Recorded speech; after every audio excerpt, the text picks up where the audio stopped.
Friends, welcome to my channel easy learning accounts.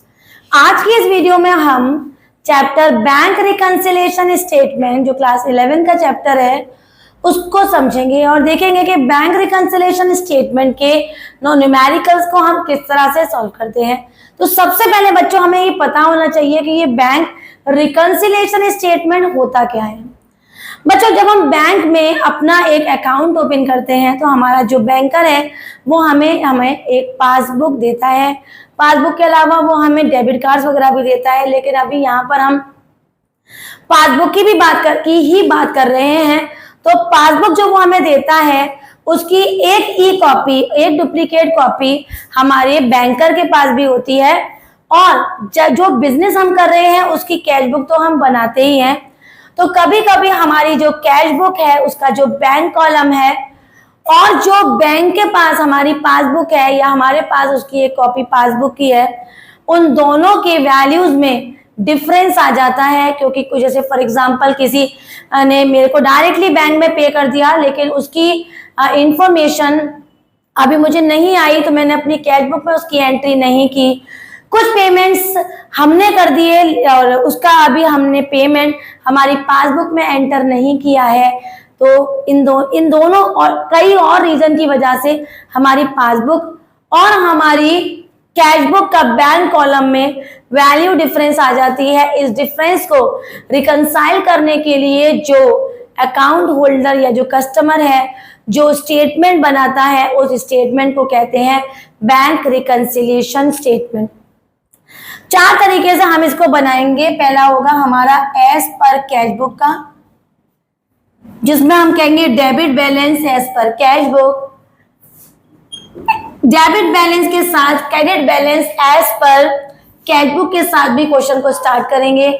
और कभी कभी हम debit balance as per passbook और credit balance as per passbook से भी क्वेश्चन को स्टार्ट करेंगे।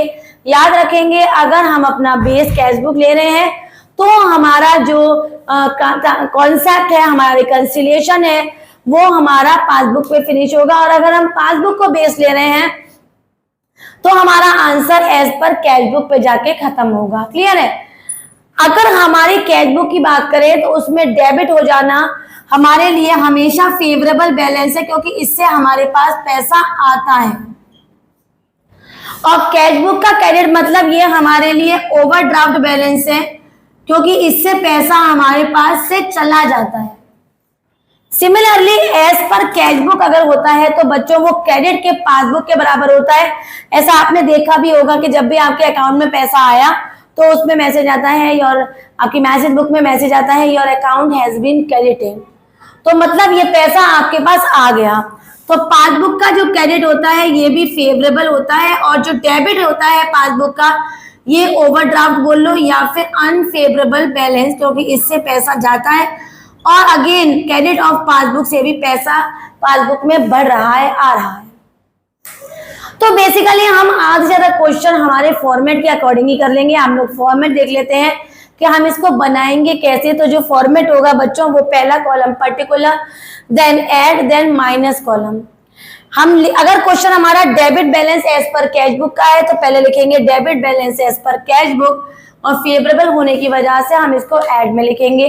फिर कुछ आइटम्स हमारे ऐड होंगे, जैसे cheque issued but not presented for payment, cheque send to bank but omitted, direct payment made by customer in the bank account, interest collected, interest and dividend collected, wrong credit in the passbook. अगर हमारी passbook में wrong credit हो गया मतलब ज्यादा पैसा आ गया। बच्चों, इनमें अगर आप गौर करें तो बार बार हम ये देख रहे हैं कि पासबुक बढ़ रही है। एज पर कैश बुक का क्वेश्चन होगा, ध्यान हमारा पासबुक पे होगा। अगर वो वैल्यूज पासबुक में बढ़ा रही है, पासबुक को बढ़ा रही है तो वो ऐड में आएगा। पासबुक को कम कर रही है तो वो माइनस में। Cheque send to bank but not collected, passbook नहीं बढ़ी, माइनस में। Cheque deposited but dishonoured, minus में। बैंक चार्जेस, बैंक चार्ज ले रहा है, पासबुक कम हो गई। स्टैंडिंग इंस्ट्रक्शन मतलब कुछ ऐसे पेमेंट्स होते हैं बच्चों जो हमारे बैंक से अपने आप कट जाते हैं, जैसे इंश्योरेंस प्रीमियम, और भी कभी डायरेक्ट पेमेंट्स होते हैं जो बैंक से डायरेक्ट करते हैं। वो minus cheque issued but omitted to be recorded, ये भी माइनस होगा। और wrong debit in the passbook, passbook में रॉन्ग डेबिट हो गया, मतलब पासबुक में से पैसा चला गया तो पासबुक को कम कर दिया। कुल मिला के हमें अगर एक लाइन में इसको समझना है तो जब question as per cash book का हो, पूरा focused point as per passbook होगा। अगर वो बढ़ रही है put it in the add side, कम हो रही है put on the minus side. Similarly अगर एज पर पासबुक का क्वेश्चन होगा बच्चों, तो जितने भी मैंने ये माइनस आइटम्स बताए हैं ये सब चले जाएंगे हमारे ऐड में, और जितने भी ऐड आइटम्स हैं वो आ जाएंगे माइनस में, मतलब वैल्यूज उल्टा हो जाएगी। और अगर credit balance as per cash book है फॉर्मेट सेम रहेगा और ऐड की जगह वैल्यू माइनस में होगी। और पासबुक का जैसे मैं अभी बताया वैल्यूज को बिल्कुल अपोजिट कर देंगे, ऐड माइनस में माइनस ऐड में। और अगर debit balance as per passbook है तो वो भी माइनस में स्टार्ट होगा, और credit balance as per passbook है तो वो फेवरेबल है, ऐड में स्टार्ट होगा। अब करते हैं इसको वाइंड कैसे करना है, इसको क्लोज कैसे करना है। तो क्लोज करने के दो तरीके हैं, जो तरीका मैं आपको दिखा रही हूँ वो बहुत अच्छा है, आप उसी को फॉलो करिएगा। हम जितनी भी हमारी बैलेंसिंग आ रही है दोनों साइड की ऐड कर देंगे। ऐड करने के बाद फॉर एग्जांपल मान लो हमारे पास ऐड बैलेंस आ रहा है बच्चों 5000 और माइनस बैलेंस आ रहा है बच्चों 4000। तो बस खुद से पूछेंगे कि हमारे ऐड बैलेंस मतलब हमारे पॉकेट में कितना पैसा है, तो पॉकेट में है बच्चों 5000 और हमें किसी को देना कितना है, मतलब माइनस कितना करना है। तो 4000 देने के बाद पॉकेट में पैसा बचेगा ना। इफ यस आंसर आना है तो बैलेंसिंग ऐड साइड करिए। अगर आप कह रहे हैं नहीं नहीं भाई 4000 पॉकेट में है 5000 देने हैं तो पैसा माइनस में चला जाएगा, तो वो यहां लिखेंगे।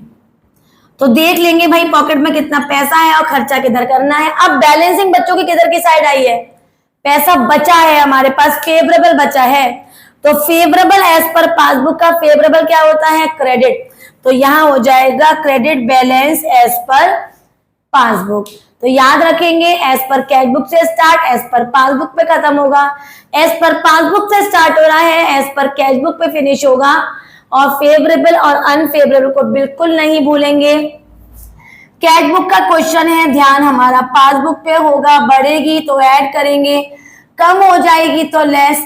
पासबुक का क्वेश्चन है, पूरा फोकस कैश बुक पे करेंगे, बढ़ेगी तो ऐड करेंगे, माइनस कब, जब वो कम हो जाएगी। इस तरह से इस चैप्टर को तैयार करिए। कॉन्सेप्ट के अकॉर्डिंग अगर मैं बोलूं तो बच्चों कोई क्वेश्चन नहीं है जो अब आप कर ना पाए, मैक्सिमम क्वेश्चंस तो फॉर्मेट से ही आपके हो जाएंगे। बाकी अगर आप इस पॉइंट पर ध्यान देंगे तो आंसर हमेशा आएगा। वीडियो अच्छी लगी हो, आपको अच्छे से समझ आ गई हो तो बच्चों वीडियो को पहले तो शेयर करिए अपनी फ्रेंड्स में, वीडियो को लाइक करिए और हाँ इजी लर्निंग अकाउंट्स चैनल को जल्दी से सब्सक्राइब कर लीजिए। Thank you.